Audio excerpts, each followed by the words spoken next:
All right. Hello, everybody. And for all of you new people on here, welcome to our Thursday call. It's great to see some of you popping in here. And anyway, lots of cool stuff going on here. I've been out, basically getting back out a little more active, doing a little more speaking and all of that good stuff. So getting some new members, some new lifeblood in here. So anyway, you guys know how this works. You're all open to ask questions and hop out here anytime you like. And the chat is also open. Okay, Lewis is asking any SEO related stuff to the June core update.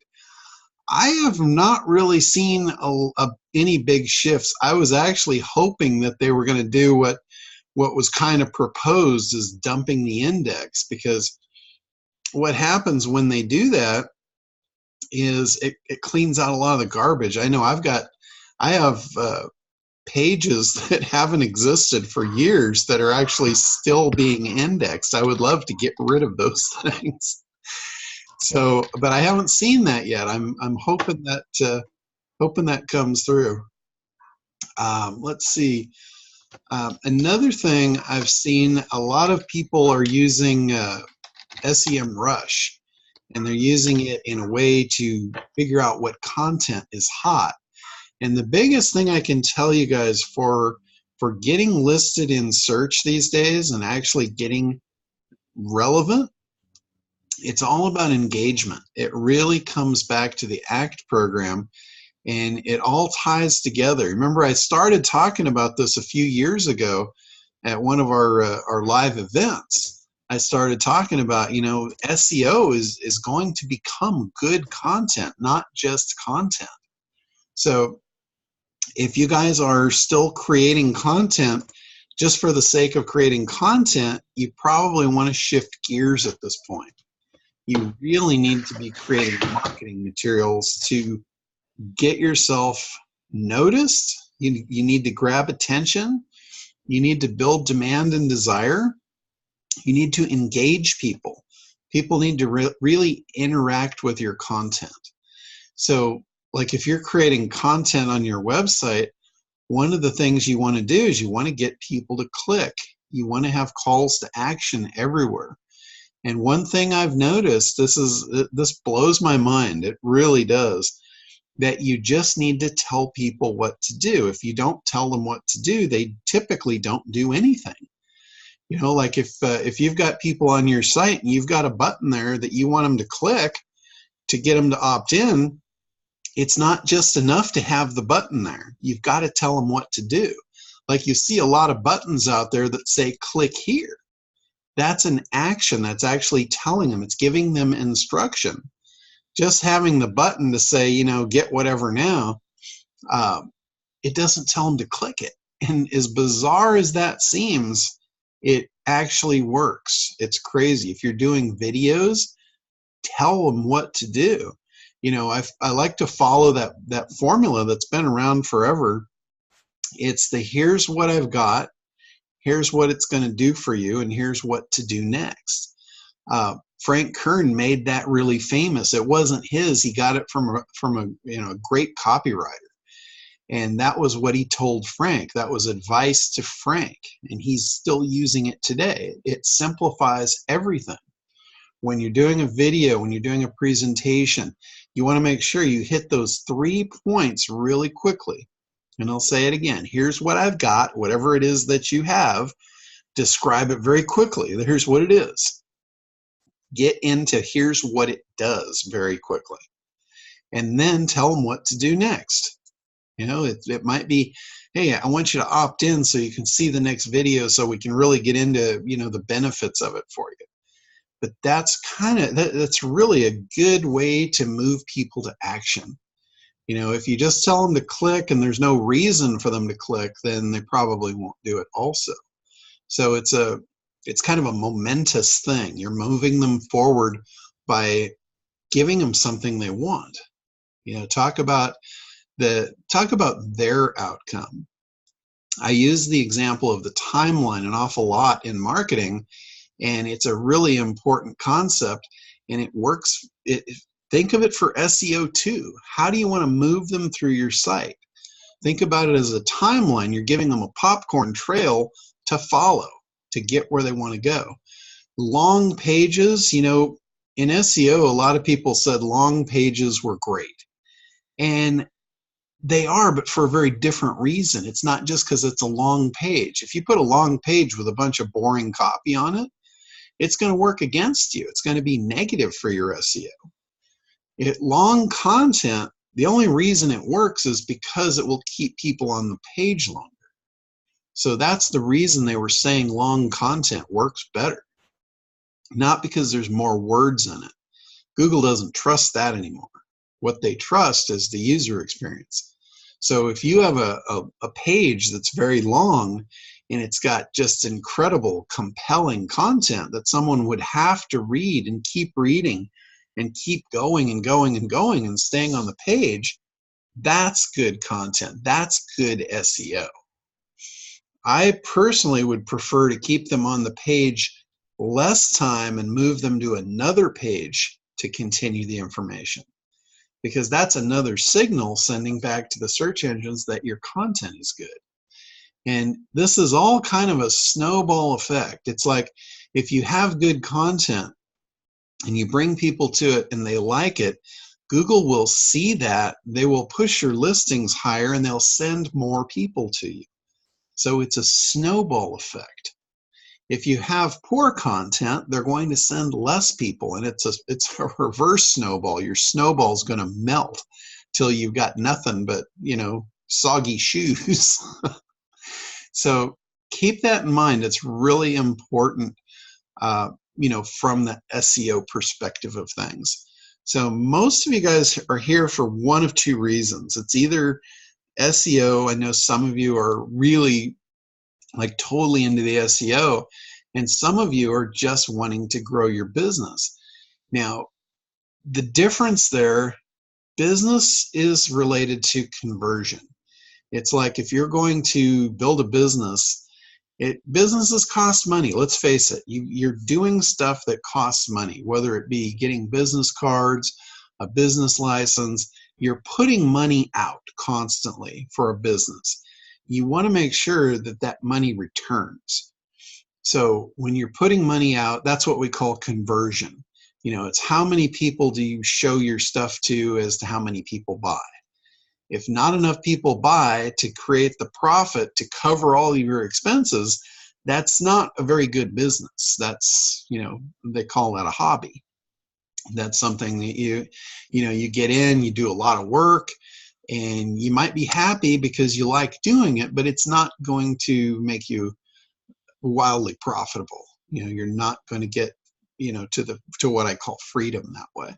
So I prefer to, think about the whole thing as two pieces. It's conversion, and then it's traffic. And if you have traffic and you have no conversion, that doesn't work either. So you really need both. It's kind of like when I talk about freedom, you need the two parts of freedom. It's not just the money. You have to have the free available time to use the money and enjoy it and, spend your life the way you want to do it. That's freedom. Same thing with business. Business is traffic and conversion, and the conversion comes first. It's the most important part, because if you move in, I was talking about spending money in business. When you look at client acquisition is the most important part of your business. If you don't have a way to attract new prospects and turn them into customers, you really don't have a solid business model. You don't have something that's scalable. You don't have something that's sustainable. You don't have something that's predictable. And that's going to probably wind up in a failure of some sort sooner or later. If you're in that situation, I know this is going to sound bad, but I hope you fail sooner rather than later. Because if you fail sooner, it'll at least alert you to the fact that, hey, what I was doing isn't going to work. It wasn't working yesterday, it's not working today, and it's probably not going to work tomorrow. So you want to get out of that as fast as possible. and you want to get into something that will work and will move you forward and will, take you to that freedom that you want. That's what, believe it or not, that's what it's all about. Every one of you is on here because you're chasing that in one way or another. Freedom means different things to different people, but ultimately that's what we want. That's what drives us as entrepreneurs and business owners.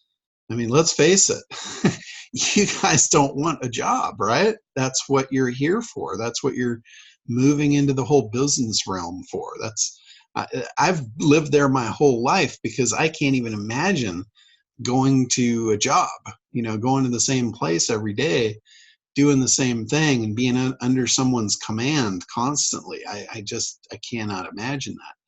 Yes, I have clients. I have lots of clients, and I'm to some extent under their command, but I have ultimate freedom. I don't have just one client. When you have just one boss, everything relates to that. I mean, if that boss is unhappy, you could be done. You could be over. I had a very wise man once tell me that you want to look at your income streams, and in business, that's your clients, and a job, that's your boss. So you want to have multiple income streams. That's the only way you're going to get safety. That's the only way you're going to get security. And that's the only way you're going to get freedom, is multiple income streams. If you only have one, you might get to freedom because it might be a really good one, but you're not going to have safety. You're not going to have security, because he related income streams to body parts. And I know this might sound a little odd, but he said, think of your income streams as body parts. He said, you have 10 fingers. So if you had 10 income streams and you lost one, it would hurt. It would hurt a lot for a short time, but you'd get over it. It wouldn't kill you, and it wouldn't really affect your life too much. I mean, yeah, loss of a finger is going to affect your life, but it's not going to be devastating. That's 10. You have 10. So same thing if you had 10 customers. If you lost one, yeah, it might hurt, but it's not going to end everything. You got 9 more and you just get another one. Unfortunately, you can't get another finger, but you can get another client. If you only had 2, that's like your arms or your legs. Think about that. If you lost an arm or a leg, that would be devastating. I mean, that would really affect your life. You would not recover from that. I mean, yeah, you might have a great life. There's people, with no arms and legs that seem to have great lives. But if you're used to having 2 arms and 2 legs and you get comfortable with that and you lose one, I'll tell you what, that's going to devastate. There is going to be a massive impact in your life because of that. And that's what happens when you only have 2 customers. That is scary. There's not a lot of safety in that. And then there's 2 more examples I'm going to use, and then I'll wrap this up. There's the idea of if you only have one. What do we have one of? Our head or our heart. What happens if you lose that? It's over. Game over. Done. And the other example is where you want to be is like, hopefully, the younger of us, hair on our head. How many hairs on our head do we have? If we lose one, we don't even feel it. That's where you want to be. That's where freedom exists in business. So get as many as possible. You want to have as many income streams, so if one of them dips, tanks, disappears, you don't even feel it. You just go on to the next one. So anyway, I'll kind of leave that at that, because I've said that many times, but it is so true. You need to think about your business in that way. Safety and security and freedom. That's what it's about. That's why we're here. So if I can help any of you with that, that's what makes me tick. That's why I do what I do. That's why I bring reality to all of this. I try and make things as simple as possible, because I don't believe it has to be complicated. If any of you have been following me for any time, you know how excited I am about the new Kartra program. I've been using it for almost a year now. In fact, it's probably been a year at this point. And that program has really opened things up for me. As as a lot of most of you think I'm a real tech guy. You think I'm a tech guru, and the truth is I'm not. I'm not a coder. I'm not a developer. I have coders and I have developers that I've worked with to get things done for me, but that's not me. I need stuff easy and simple. I need systems I can rely on to do the heavy lifting for me.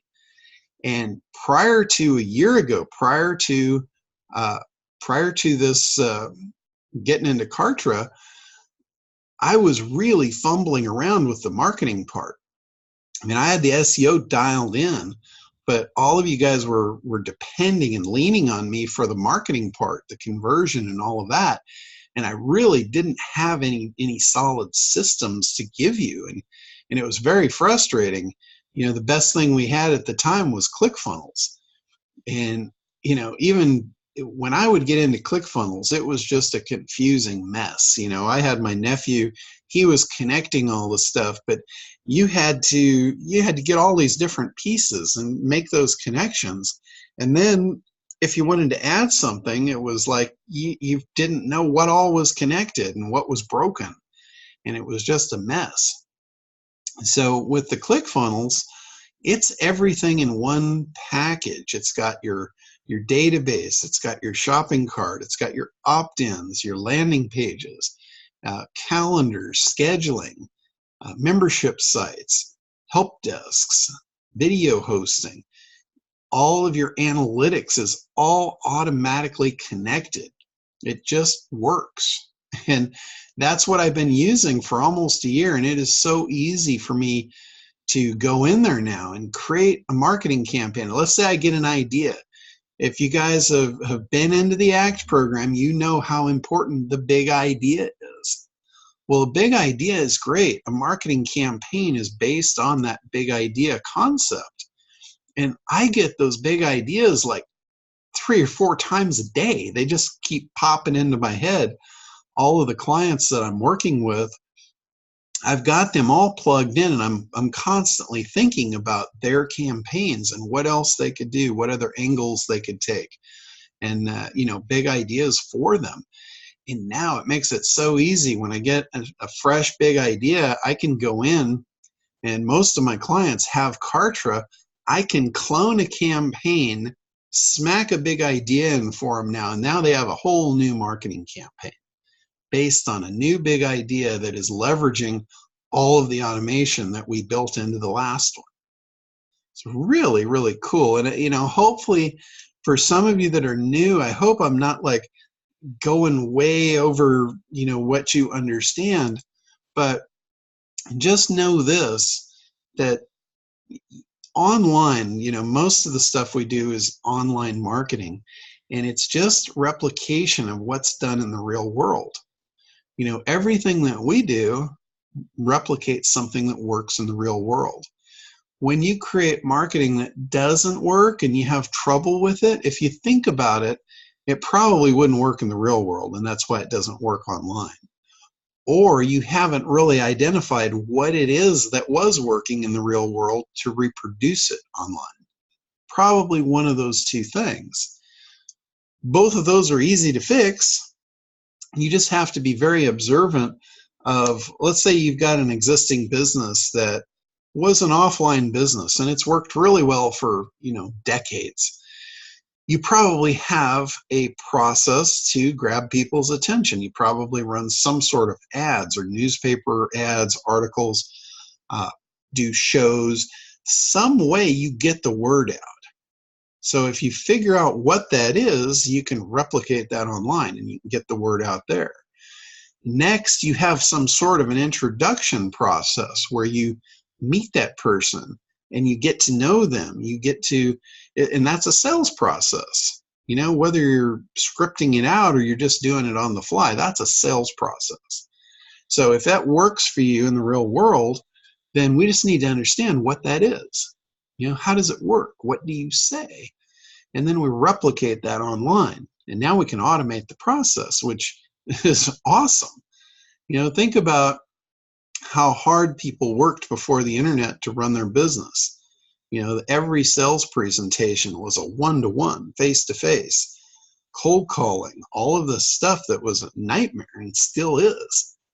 And now with the internet, you can leverage the power of that to automate that whole process. But you have to understand what it is first before you can automate it.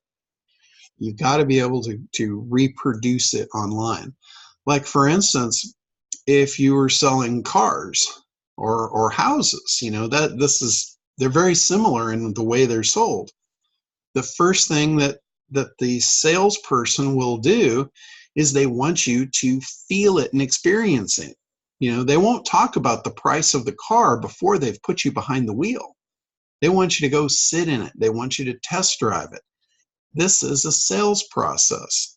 What that does, it builds demand and desire for the car. It's part of the process. It's part of learning, part of the education process of why they can't live without this car, why this car is the best one for them. Eliminating all the objections, experiencing the ride with them. If there's anything they don't like, you can address that. That is a sales process. Same thing with selling a house. It's no different. What do you want to do? You don't want to just talk price before you've taken them in and shown them the house and had them fall in love with it. It would be ridiculous for you to talk about the price before you've built the value. That's a sales process. So don't expect that to work differently online. Don't talk about your price online before you've built the value. Let them feel it. Let them experience it. It's a little bit different the way we do it. But if you think about it, it's really very much the same. The only difference is, instead of a face-to-face experiential thing, we're having to reproduce that with words. And in video, we can use video also online. But the words that we say to do that, like when I talk about three-dimensionalizing the benefits, say it in a way that they not only hear it, they see it and feel it. Like on the car lot, they can hear, how good this car is, but you want them to see it. You want them to walk up, physically look at it. Then you want them to feel it. They want them to get behind the wheel. Same thing with a house. You want them to stand in front of it and experience the grandeur of this property. And then you want them to walk in and walk through the house and experience that. You want them to feel it. You want them to fall in love with it. That's building demand and desire. So we've got to do that without them actually walking in. We've got to show it to them online. We've got to say things in a way that they can experience it. And there's a couple of ways to do this, like the three-dimensionalizing of the benefit. I want to go into that because it's really important. And this is something that I can almost guarantee you that your competitors are not doing this. And you will kick their butts just by adding this to what, if you take whatever they're doing and you layer this on top, you're going to smoke them. And it's back to that three-dimensionalizing. It's letting your prospect hear it, see it, feel it. Because most of the time with a benefit, all we do is we just say it and we leave it at that. And that's just not good enough. When everybody's saying the same thing, you just become one of the many. And that is not good for a sales process. You want to be the only one. So back to the words to do that. The hear it simply is just saying what the benefit is. If you want them to see it, you have to evoke an image. And you can do that. You can create images in people's heads. Everybody operates with images. Whether you know it or not, every word you've ever heard sparks an image. This is just the way it works. Even people that are blind, that have never seen, people that are blind from birth, they view things with images. They create images so they can function. If they didn't have an image, they could not function. So they are creating images by feeling things and making a physical picture in their mind of what it is they're feeling. And we do that, but we have the visual receptors to help us create that image. But everything you've ever seen, everything you've ever come across and looked at, physically looked at or felt, you could have been in a dark room and feeling whatever it is, and you are creating an image of what that is. So if you want to pull these images up and use them, they're all there and they're at your disposal to use for this process. All you have to say is remember. If you say remember, they're going to automatically start searching their memory banks for what it is you're talking about. And I use the example of the diet pill as an example of this all the time because it's a great visual interpretation. It's like you can say, remember how good you looked when you stood in front of the mirror and you were 20 pounds lighter or 50 pounds lighter or whatever it is. They know what that looks like because they've stood in front of the mirror and seen themselves. So you can evoke that image. You can pull that image up instantly by saying it. Just say, remember how good you used to look in the mirror when you were 20 pounds lighter? You just brought the image up and they can see it. But now you want them to feel the outcome. And this is like walking them down the timeline toward what they really want. What you're going to do now is you're going to use words to transport them to the end of the timeline and let them feel it. Just like putting them behind the wheel and letting them drive the car. And you do that with the word imagine. Imagine now takes them out of reality. Now we can transport them to the end. And we can let them feel the outcome. We can let them feel the result. And you just say, and you key into what they actually want. What their real, true, deep desire is. You have to key into that. Like the woman with the diet pill, what she wants is she wants to be noticed. She wants the recognition. So we say, imagine what will happen when you walk into the room and the heads turn and everybody is talking about how good you look. That is going to make her feel like she's on top of the world. So that's how you use the hear it, see it, feel it. That's the way you three-dimensionalize a benefit. And I guarantee you start three-dimensionalizing your benefits and you guys are going to start selling some shit. So anyway, like I said, this call is open. If you guys have questions, feel free to hop out here, ask away. It's an open call. There's no bad questions. It doesn't matter how elementary they are or how advanced. I'll take them all. Hey, Go John. ahead, Russ. How you doing? Good. So I have a guy that we actually met over at Traffic and Conversion. He has a company that does like push notifications. Okay. And so it's basically somebody will be on the browser looking at New York Times or whatever, and then things will pop up, different type of display advertising.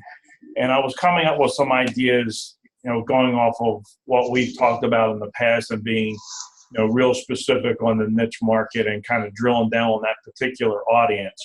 Where in this instance, he's saying we kind of got to do the opposite. You don't want to be too niche. You want to open it up more broad, like instead of one type of issue that you may have with the sun, like lupus, you might want to just open up to sun sensitivity instead of that, so you get a wider net. What's your thought on that? Yeah, it depends on your traffic source. That's absolutely true if you've got a more generic traffic source. If you have a specific traffic source, like if you're in a lupus group and you're specifically speaking to people that are dealing with that, or they know someone that's dealing with that, then you want to get really specific. If you're out in a big pool and you don't know who's there, then yeah, you have to cast the net a little wider. So Okay. that if you're talking about like just visitors on your website, that might be a much wider cast of the net. So yeah. He's absolutely right with that. One thing I want to mention, and it's funny that you mentioned that push notification. I was looking at a product yesterday.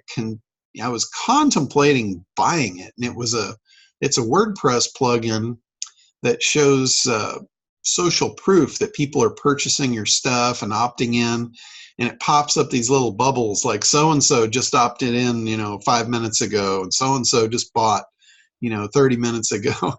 And I thought, yeah, that's kind of a cool thing. But then I realized I've been on sites before and those things keep popping up, and how much they piss me off because they get in the way of something I'm trying to read and you can't get rid of it.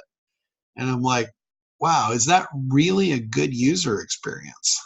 And, yeah, it does give you the social proof, but there might be other ways to do that. That's not the same as your push notifications, but keep in mind with your audience, depending on who your audience is, push notifications can be somewhat intrusive.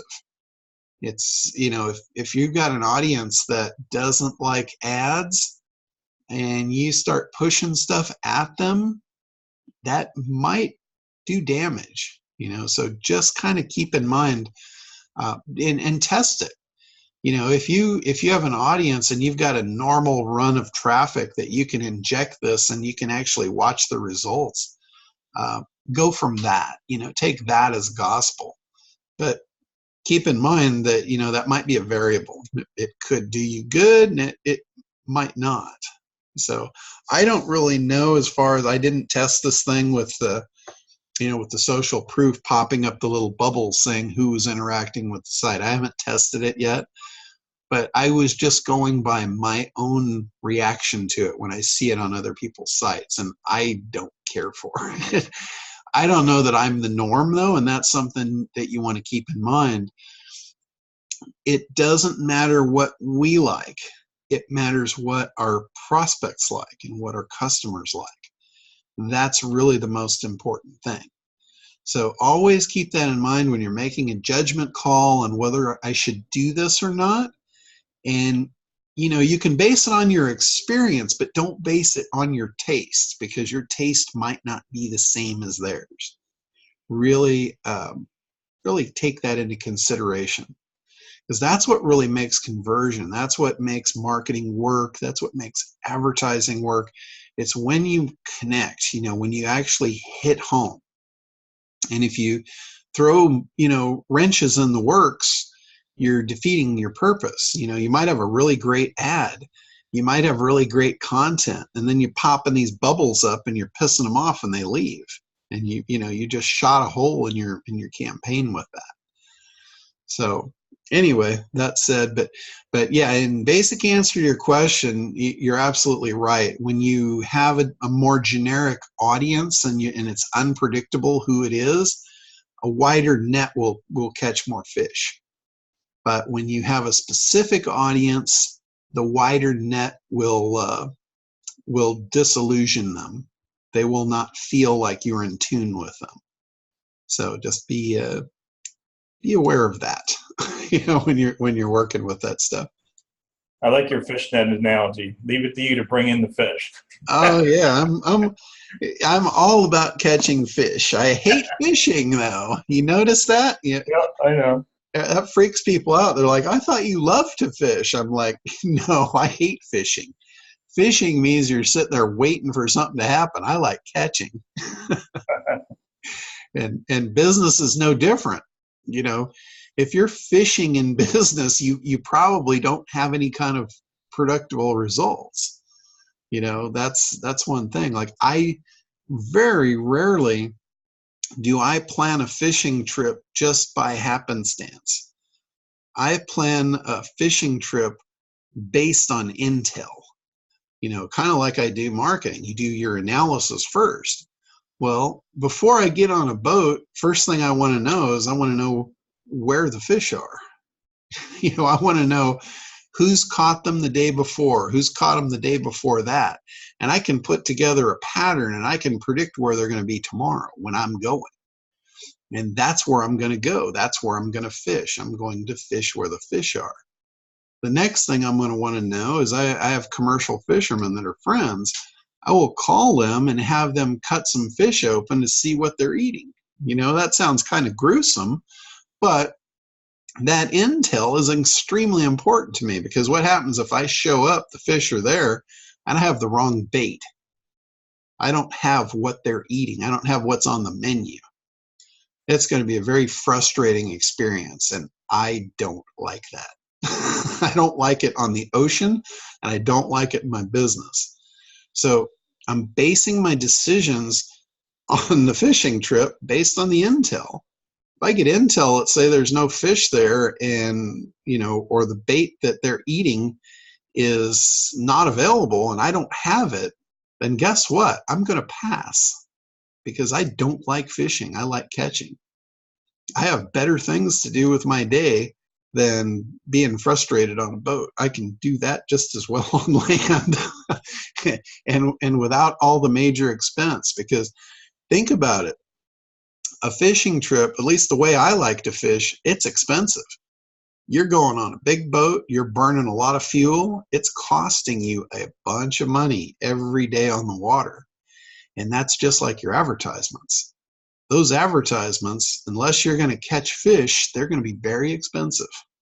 So to me, I'll keep the boat in the dock until I've got my shit together and I know I'm going to catch fish.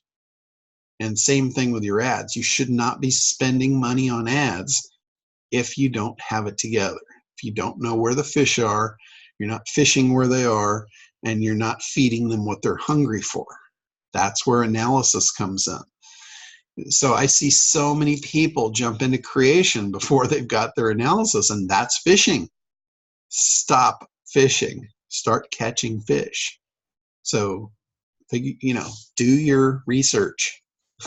Just, if nothing else, just do it for me. It'll make me feel better to see you guys be more successful.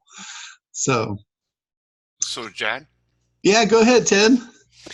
So there's another school of thought. I mean, if you're targeting something specific like fish, I understand that, but when you're using a tool like Facebook, there's a school of thought that says that you should have a big enough audience that you can make multiple offers to. Correct. So you would target much broader on an audience level. Correct. I've heard that school of thought, and there's some truth to it, but there's truth that's good and there's truth that's bad to that. And one of the things, you're absolutely right, you have to target a big enough market. And that goes back to one of the very first steps in ACT, is identifying what a profitable market is. And remember the three things that identify a profitable market. First one, it has to be big enough to support your sales goals. So if you're casting a net outside of that, you're kind of operating outside of that. So your effectiveness is going to drop off. So if you look and let's say you're in Facebook and you're trying to target an audience, and I'll use Russ as an example here because he brought up the lupus thing. Let's say there's no large groups or there's no large audiences of lupus followers. Then yes, then at that point you have to change your strategy. You've got to cast a wider net, and I can guarantee you it's not going to convert as well. So you have to have a more generic offer, and you're going to have to work a little harder. So let's say you cast a wider net on that, and you brought in more generic people. The next thing you're going to have to do, and this is why I say it's harder, it's more steps to it. You're going to have to segment the audience to figure out, okay, of all the people, I cast this huge net and I brought in a boatload of fish. Now I've got to segment them, because I still technically haven't caught them. I've just corralled them in my net. I've still got to get them in the boat. That's the actual catch part. So you've got to segment them now and figure out, of the segments, what does each segment want to eat? What are they hungry for?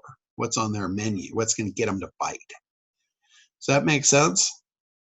Because that's, that segmentation part of this is like the critical part.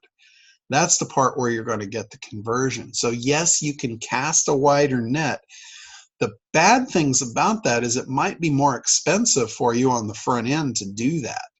You know, if you look at Kern and you look at Brendan Bouchard, you look at some of these major players, yes, they are doing that, and they're very successful because of the scale at which they're doing it.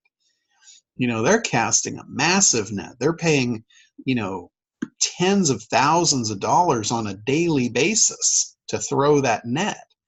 And those guys are incredibly good at, once they've cast that net, at segmenting those audiences. Look at how many offers they make. They're working really, really hard to do that. You know, look at how many offers that come out, like from Ryan Dice, on a weekly or sometimes daily basis. You know, he's a perfect example of that. He's cast a massive net, basically just business owners. And now he's got to throw all these little hooks at them. Like, are you interested in blogging? Are you interested in Facebook ads? And he's got a ton of marketing campaigns. And that's great for him because he's got a massive team of people behind him to run that organization. Most of us are one-man shows. So that's why it's so important to get it right and get one working. So personally, I don't like to see a one-man show start off trying to cast a massive net, because I know how much work it is to actually get the conversion on the back end of it. Not to say it's not a good thing in a particular instance. It does work. You see it at work. But that's the thing. Like, be careful of what you try and replicate. Make sure you understand all of what it is that you're looking at. Because that's one of the biggest points of failure that I see. They see all these gurus doing stuff and they're very successful. But they don't understand what it really took them to get that success. So they think, oh yeah, well, I see them, they just did this, so I'll just go do that. They didn't realize there was 50 other things behind the scenes they have no idea are going on. So if they're not doing those two, they get beat up. You know, it doesn't work for them like it did for the guru. And, you know, I came to an analogy one time sitting in an airport looking at a plane that was pulling in. There's this jumbo jet pulling in right in front of me. And I just got this idea came into my head of like, oh my God, that's as related to this story as my fishing story is related to how you fish in business. And the deal is the pilot can fly that plane because of a thing called unconscious competency. And that's what these gurus have. They have, years and years of experience in unconscious competency, that they can do something and it'll work because of all of that. It's the same thing as the airline pilot. He can jump in that seat. He can fly that jumbo jet without even thinking about it because it's unconscious competency. Now, if you ask him, hey, how do you fly this thing? What he's going to tell you is he's going to tell you in a very elementary way how he flies it. Doesn't include all the tens of thousands of little things that are running in his head on autopilot to actually make it happen. And, in that case, he'll say, yeah, you just climb in the seat, you do this, you do that, you get clearance from the tower, you throttle up, you get going down the runway, and at this speed you pull up, and now we're airborne. Now, we put it on course, we fly to New York, and same thing, we get tower clearance and we land on runway 7. What happens if you try that? You're going to kill everybody on board because you don't have that unconscious competency. It's the same thing with your marketing campaigns. You watch one of these gurus, one of these airline pilot, internet marketer gurus, and they fly that plane, make it look effortless. But you don't really know what's behind the scenes, what all the little triggers going on in their head to actually pull it off. So that's what happens. Unfortunately, there's a lot of your planes crashing and burning because of that. And, that's one of the things I have really dedicated this whole work with this ACT program to unraveling all that and showing you guys what it really takes and how to really look at these and figure out what a good marketing campaign would look like for you. So it's very rewarding on my part to do that and be able to, if nothing else, just stop the crashes and burns. Because I get so many people that have come to me after they've done that, and they're just broken. They're broken because of it. They put their whole life savings into creating something that I could have looked at in the beginning and said, that doesn't make sense, don't do it. It's crazy how many times I see that. All right, so who else? Any other questions here, or things you're wanting to get off the ground or know how to do? I've got a quick question, John, if that's all right. Sure, go ahead, Andrew. Cheers. It's just a really quick one. I'm just working with a client, and I'm building out a site. Well, it's just about done now. It's a combination of WordPress and Kartra. Okay.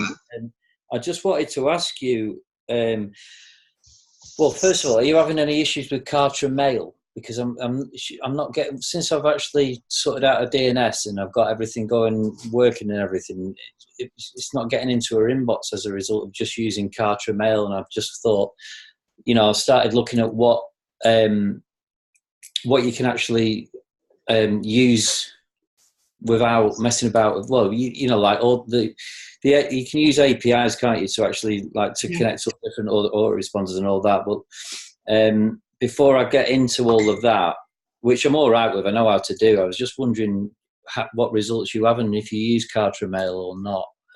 That was my first question. Sure. I actually do use the Kartra Mail. I really like it. Right. I've had a couple of people that have gotten blocked from using Kartra Mail, so they've shifted over to SendGrid. Right. SendGrid also has problems with deliverability.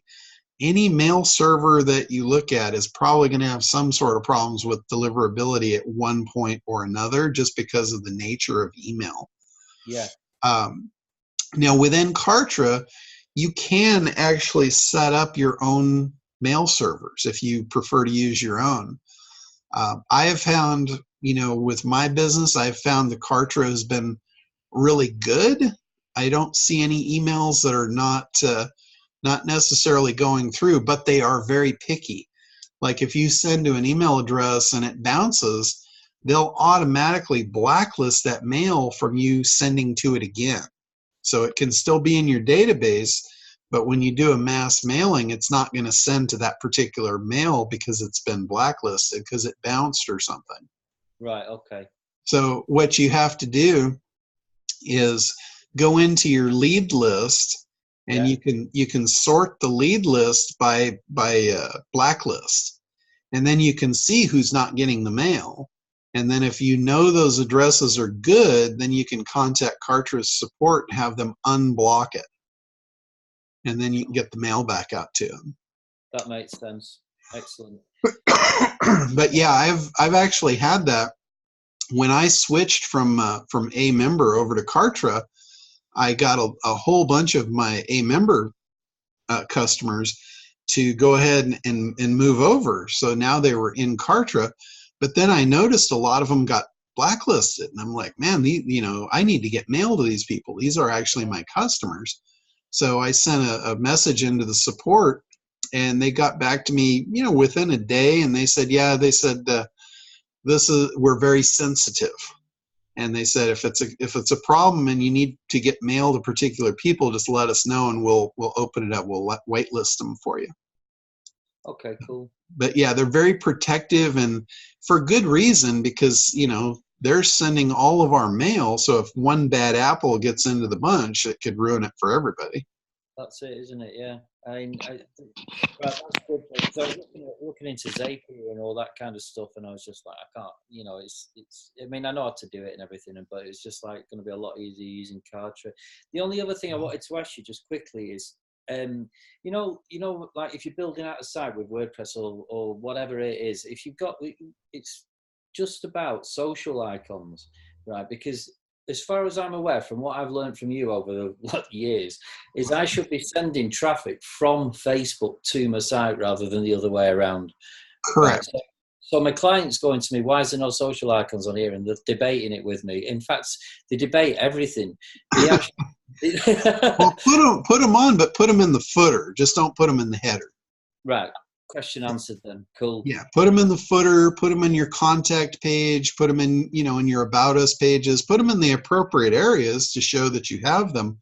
But I wouldn't necessarily put them in the header because, when people land, that's your prime real estate on the header. Yeah. And, there's some people that have massive social media followings and they would actually prefer them to be on social media. So like Dina, who's on the call today, she's a social media expert. And, she actually operates there like, it's like every minute of every day. So if you're not like that, you would rather prefer to get them on your mailing list so you can effectively communicate with them. So if you're on social media and you've got a serious social media presence and that's where you want them, again, it's part of your strategy. Right. Make sure that your strategy is alignment with what you're actually doing. Like for me, I'm not on social media too much, so I don't want to be pushing people over there to be asking me questions where I'm not there and going to answer them because that would look very bad for me. Yeah. But in Dina's case, she's there all the time, so it makes sense. It could make sense for her to have a strategy to do that because she might be spending all her effort posting over there and not on her site. So she's not on the site constantly checking that. So figure out, where your audience is and do what makes sense, participate where you need to be. Fish where the fish are. Yeah. So it's going to change from client to client, isn't it? So yeah. Right. Cool. Yeah. Yeah, that's a really good point. There's no one size fits all for any business or any marketing campaign. I really recommend that you look at what you're doing, what you're trying to do, who you're trying to do it with, and create a strategy around that. And then implement that strategy and stick to it because it will probably work that way. Cool. Right. That's really helpful. Thanks, Joe. Yeah, absolutely. Dina, you got your hand up, so come on out. I do. So this question is actually on behalf of Marlene. This is the first time that she's on the call with us, but I think instead of doing Zoom, she's on the actual phone. Okay. So she sent me a message on my cell phone, and so I'm going to ask it on her behalf here. Sure. And I also see somebody sending me a private message too. So I'll get to that in just a second. But so she is asking, when you organize navigation on your website to steer into two segments to their respective markets, do the titles and descriptions and key phrases do you direct those towards both segments? So we kind of were talking about this yesterday when we were in my group. Yeah. So I think what she's asking, and Marlene, you're listening as I'm asking. If this is wrong, send me the text message to let me know. I think she wants to know if when you input those meta tags and the schema and all that, if those are based for both groups, even though you're going to go ahead and segment them right off the get-go on the website. Yeah, no, I know. I'm pretty sure I know exactly what her question is. Every page on your website has a place to put those tags that we talked about, the title tag, the description tag, keyword tags, and schema codes, all of that stuff. Each page has a unique set of that. So you want to have the right ones on the right pages. So like on your home page is kind of the analogy we used a little earlier of casting a wider net, but then immediately segmenting that net. So on your home page, it might be much more generic tags. It might be much more generic information in that header tags. So more, related to, like if it was real estate, more related to, real estate generically. Because remember, homepage, you're casting a wide net. But then on your homepage, you want to immediately segment those audiences. So you want to get them to buyer and seller. So when they go to the buyer page, that's very different on your title tags and your descriptions. You want to be very specific to the buyer. And then same thing with the seller page. Each page in your website should be very specific to the audience that's going to be on it and the content that is there. So every page is different. Every page should be unique, and every page should be very, very targeted. And remember, we talked about truncating and creating compelling descriptions. That's for every page. And it sounds like a lot of work, but it's so worthwhile, because every page on your website becomes a new opportunity for Google to list you for different keywords. So it's like, I use this analogy of like, you're building a hotel. You're building a hotel with rooms in it. And every page in your site equates to another room that you could host guests in. Every one of those rooms is themed, and it's going to attract different guests. So if you had a hotel with one room in it or two rooms, how many people could you really entertain? But if you had a monster hotel with 50 floors and 1,000 rooms, you could build a lot of traffic. You could generate a lot of leads and a lot of sales because of that. So, so pretty cool. Cool stuff. So hopefully that answered that that question. And Dina, I checked my calendar. It's not next week, but the following week, if you're available, that's when I'm going to be in Tahiti on that Tahitian cruise, and I'm not sure about my connectivity when I'm out there. So I'm going to try and log in, but if you're available and you want to run the call, I know everyone would be really interested in what you have to share on social media stuff. Okay, perfect. So it won't be next week. It'll actually be the following week. The following week, yeah. On the following Thursday. Okay. Yeah. I think I'll be able to do that. I just got to check my calendar, and I'll get back to you tonight. Yeah, it will be the 20th. And if the 20th doesn't work by chance and you want to do it on like the 19th or the 21st or something like that, we can also do that, because I send out, every week I'll send out the schedule, and sometimes we have it on different days just because of my schedule. Perfect. No, I'm good with that. Everybody's good with that day. I think that day's going to be good. I just got to check the calendar when I get off of this, and I'll send you a message. But that sounds like a good date. Okay, cool. That's awesome. And speaking of date changes, next week I'm going to be at a conference in Las Vegas on Thursday, so I'm going to move our call up to Wednesday. So next week, this call will be on Wednesday instead of Thursday. So just to kind of give you a little advance notice there. So if you want to be on, just kind of schedule it for Wednesday. And if you guys can't make it on and you do have questions, feel free to send them to me. Yes, Gregory, at the same time, 11 o'clock on next Wednesday. But yeah, you guys can send questions to me if you're not going to be on the call or you can't make it. I know we've got some people in different time zones, like Lewis, who was on the call earlier. It's the middle of the night for him. He's in Spain.